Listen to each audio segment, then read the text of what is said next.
All right, today we're going to be looking at some lesser known magazines, more or less the woulda, coulda, shoulda type of magazine that didn't last very long. Some lasted 5, 6 issues, some lasted 8 through the 60s, and a couple of them in the 70s.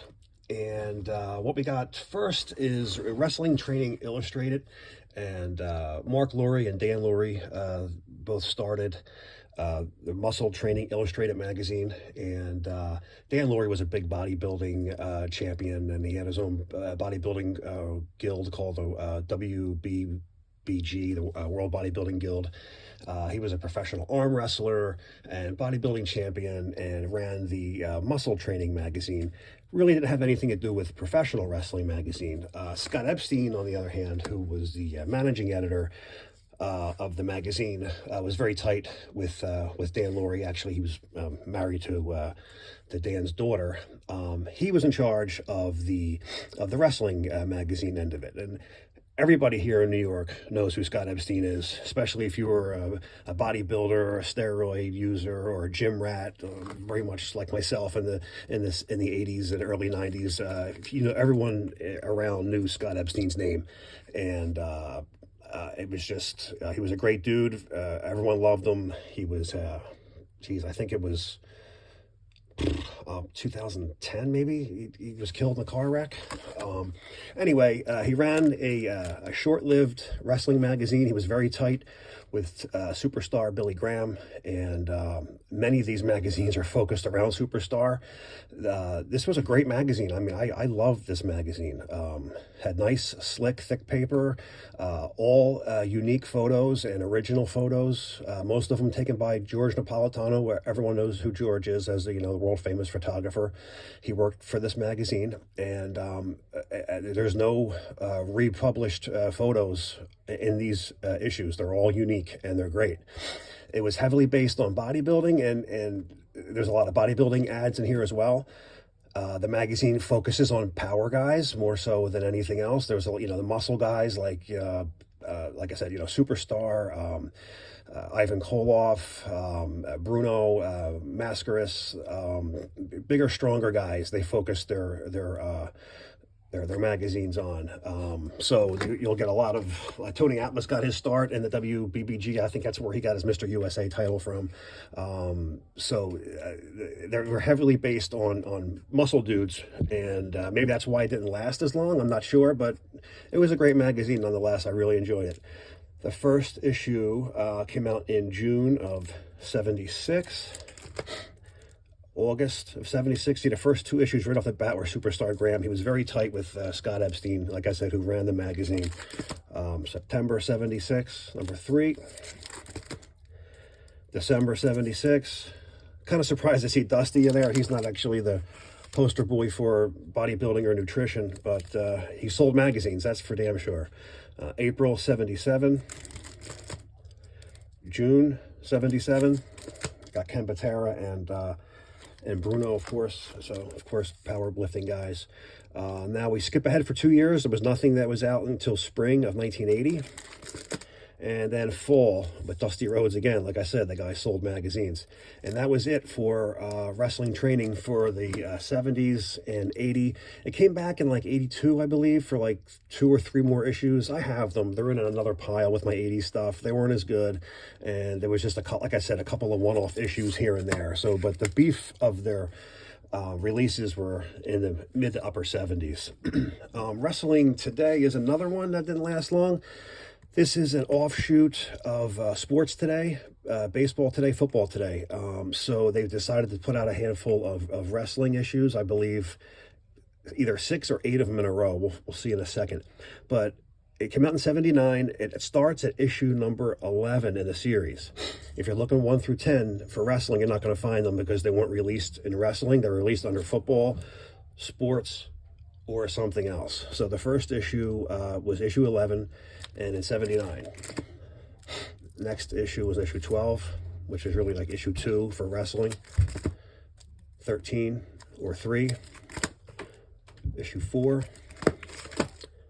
Issue 5. Issue 6.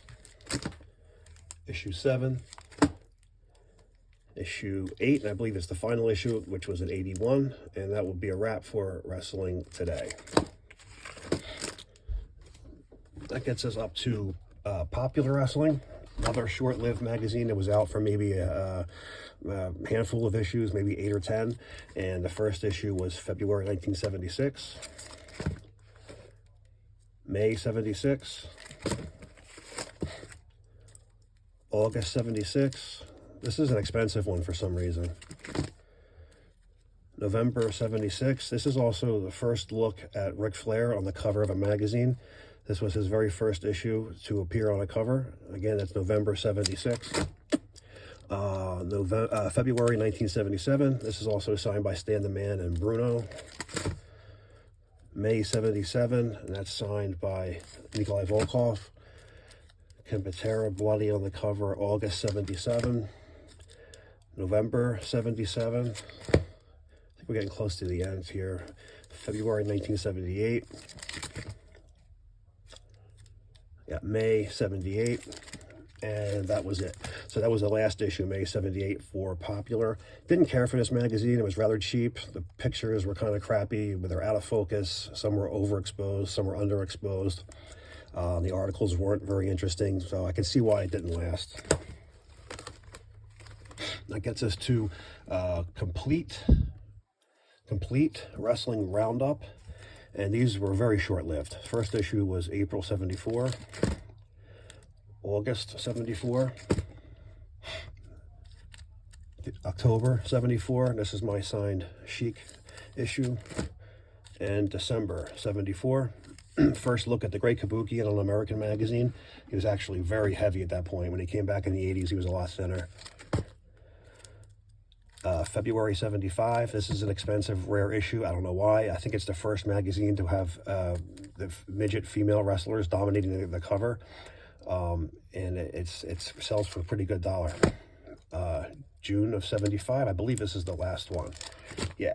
Okay. And that gets us to Big Time Wrestling. You know Big Time Wrestling from Detroit, which was the Sheik's territory, and he had a magazine called Big Time Magazine. This was the first crack at it before it became basically an arena magazine in the Sheik's territory out there. So they ran a handful of issues for the mass consumption on the newsstands, but it didn't make it. Maybe it wasn't as lucrative for them. I'm not sure, but then nonetheless, the first handful were issues on the stands, and this was a big time issue, November 1963, January 64, March 64, May 64. I really like these issues a lot. There's some great stories inside, some great photos inside. If you can get your hands on these are awesome. July 64 and September 64. That was the final issue of the Big Time Wrestling magazine out of the Detroit area. And Wrestling Confidential, very, very short-lived magazine. I think the reason it didn't survive is because they didn't focus on wrestling matches. They tried covering wrestlers' personal lives and what they were doing outside of the ring and the arena. So it probably didn't catch on as well because of that. But that's just a guess. I don't know. But this is May of 64, the issue number 1 of Wrestling Confidential. July 64. September 64 with an almost naked Moolah. Good Lord.